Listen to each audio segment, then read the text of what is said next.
Hey everybody, welcome back. My name is Abby. I'm with Fitness is Medicine. Today we're going to do a great strength training workout you can do in your home with minimal equipment, minimal space, and easy to follow directions. Come into these workouts warmed up and ready to move. Think 5 to 10 minutes of a cardio workout. It doesn't have to be anything specific. It can be as simple as walking up and down your stairs a few times, walking around the block, anything to just get your heart rate up a little bit. Open up those blood vessels, get your muscles and joints ready for movement and your mindset ready for movement. I've said this before, but often the hardest part of your workout is getting started. And once you get started, it's easier to just kind of keep flowing with it and complete it. Okay, today we're going to need a heavy dumbbell and a bench. You can use the side of your bed, you can use the side of a firm sofa, the side of your coffee table, if you put like a pad on it for your knee. Anything like that will work perfectly if you don't have a bench.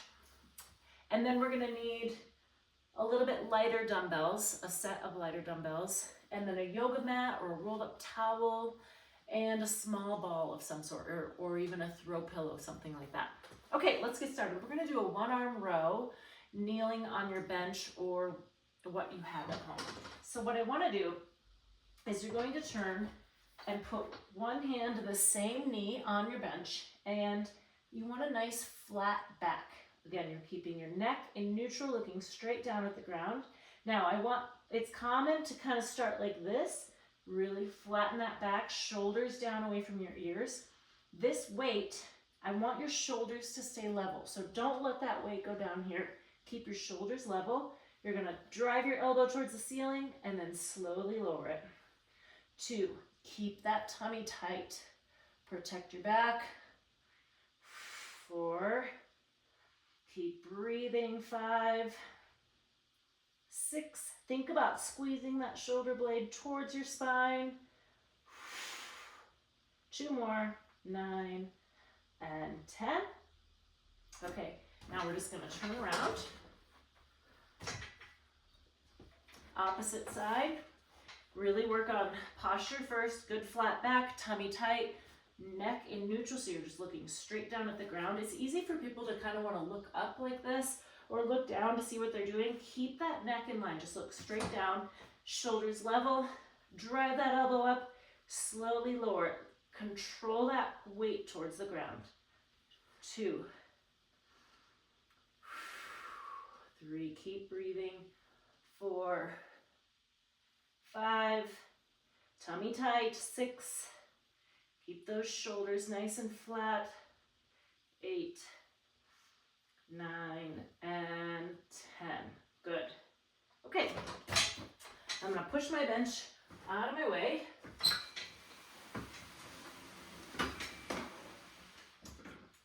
Okay, now I wanna try body weight squats, and I wanna try to add a little bit of a jump.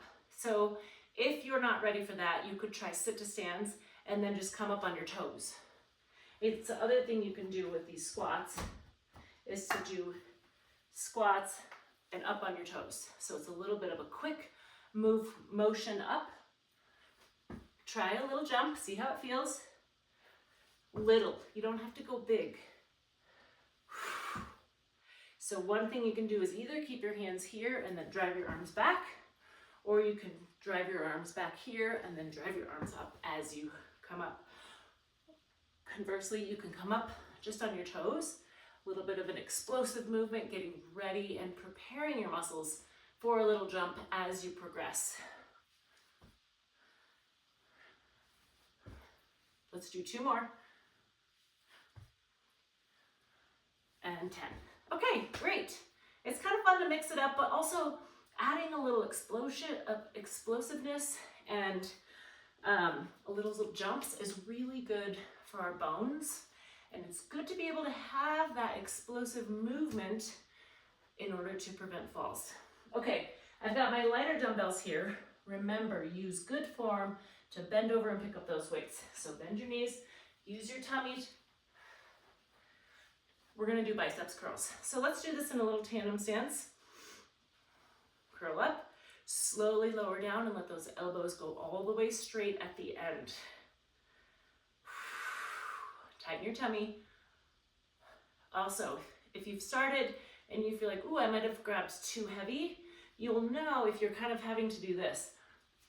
If you're swinging with your back, you don't want to swing with your back. You want your arms to do all of it here.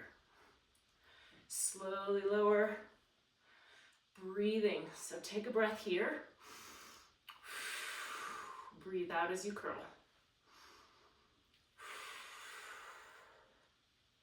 Let's do 2 more. And rest. Okay, I'm going to put these over here out of my way.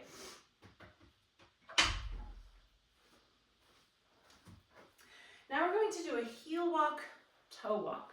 So what I want you to do first, we're going to walk across the room a couple times, lifting your toes, walking on your heels, and I want you to try to think about walking tall. So good posture, abs engaged, walking tall, working on all of those muscles in your feet and ankles and your shins, your anterior tibialis. This is important to be able to pick your toe up when you're walking. Now, let's go conversely on your tiptoes, as high as you can go. You want to feel like you're in a crowd trying to see over something. You want to be as high as you can go, up on those tiptoes, not down here, up high, nice and high. So these are things you can incorporate into your walks while you're out and about. You can, maybe just try a little bit or work on them at home. If you need assistance, you can even just kind of go standing in place or walk along a wall if you feel like you need a little balance assistance. Okay, next we're going to do a knee arm squeeze. So I'm actually going to sit on my fit ball. You can sit on a chair, you can sit on the edge of, a firm chair or sofa. What I'm going to have you do is put that yoga mat or rolled up towel or 2 pillows. You can squeeze anything.